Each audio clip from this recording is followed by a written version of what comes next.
একটা সুন্দর ভিডিও আমরা দেখব। এই ভিডিওতে আপনি দেখতে পাবেন যে শুধু আমরা আল্ট্রাসাউন্ডের মাধ্যমে টিবিএস এর মাধ্যমে কিভাবে জরায়ুর গঠনগত ত্রুটিকে আমরা আইডেন্টিফাই করছি।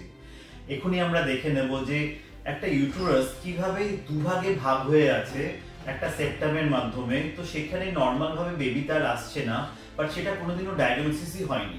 তো আমাদের যে 3D আল্ট্রাসাউন্ড আছে নিউ লাইফে, সেটার মাধ্যমে কিন্তু আমরা সহজেই ওটা দেখে নিতে পারলাম যে এটার কি অসুবিধা আছে, এটা আমাদের কি স্টেপ করতে হবে, সবটাই কিন্তু আমরা নিউ লাইফে এখানে ডায়াগনোসিস করে ফেললাম।